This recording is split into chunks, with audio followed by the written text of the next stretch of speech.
Welcome to Pete and Hannah's review show, What's Next? The show where we help you figure out what to watch next.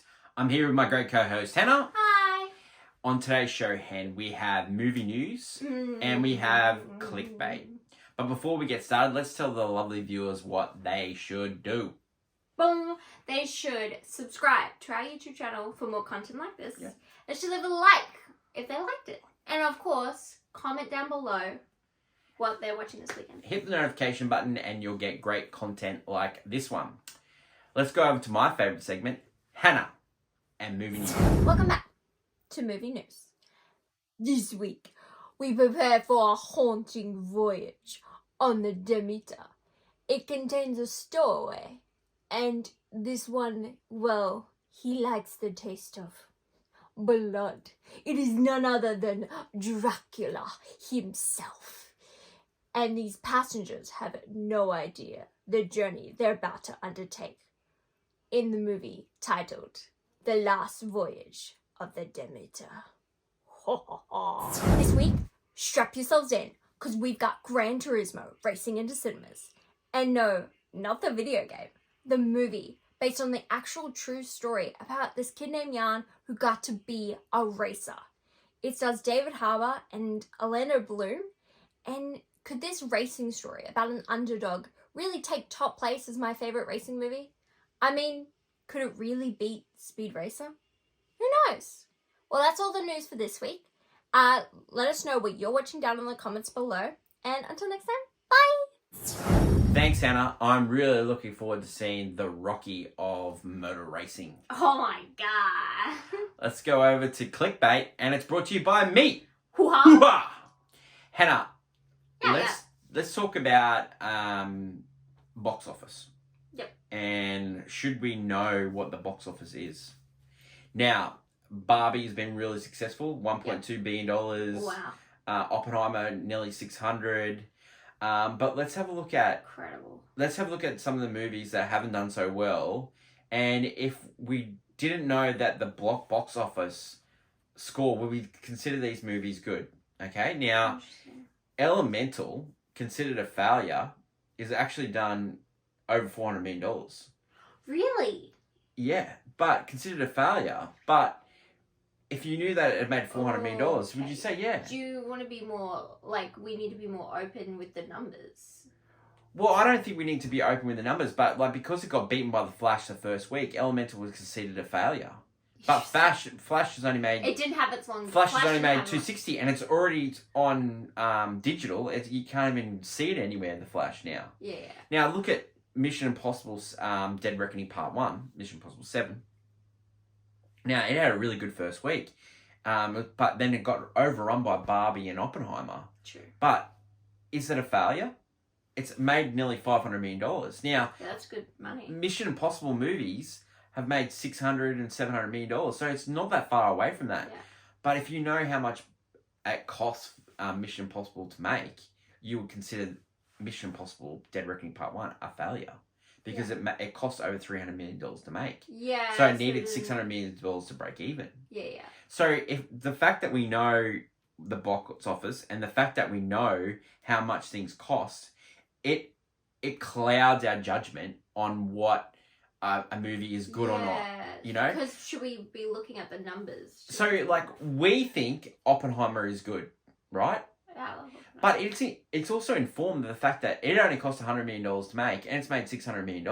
So it's not only a really good movie, but it's also successful. Same as Barbie. Barbie only only cost $150 to make. It's made $1.2 billion. Yeah. Now, so it's a commercial and critical success. Yeah. But should we know how much a movie costs? Should we know how much a movie makes? We get rough estimates, and then they don't disclose certain things.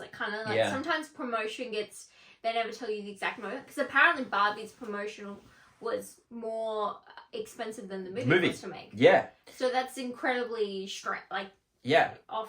But we don't know how much of that commercial marketing was paid by actual companies, because there's companies like Airbnb have given money over for marketing to be my Mojo Doja Casa house. But what I'm trying to get at is we're watching art, And should we actually care if an art is successful or not? Does it ruin the taste of the movie? Like, we just want people to go to the movies, right?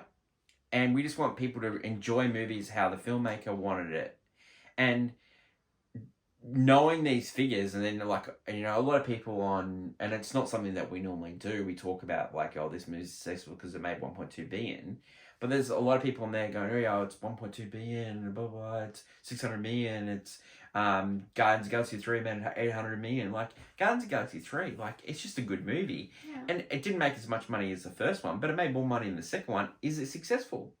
But it costs more money to make.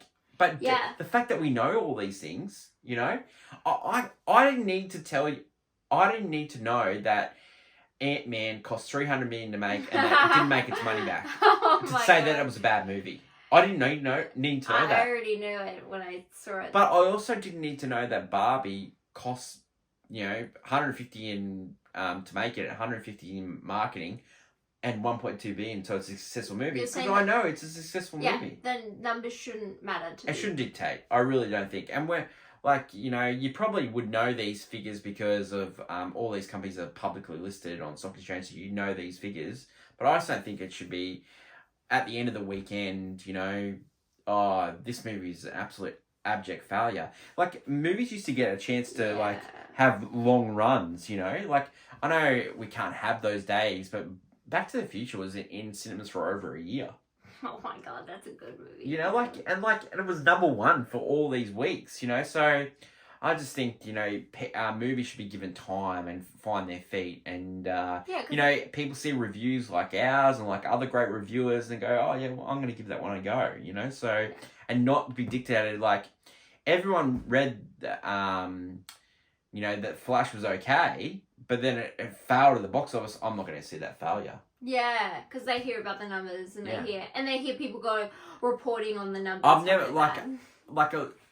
other than Elemental, I've never heard a movie like start churning up good numbers after having a bad first week. It just doesn't happen.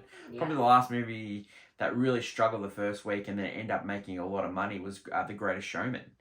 But again, I just don't think we should be hung up on the figures. Yeah, I guess because, you know, it's just another thing. Well, let us know what you think. You know, should we actually care about these box office figures? Should we care about, you know, how much a movie costs to make? As long as we're having good time at the movies. We know what's good. Yeah. We know what we enjoy.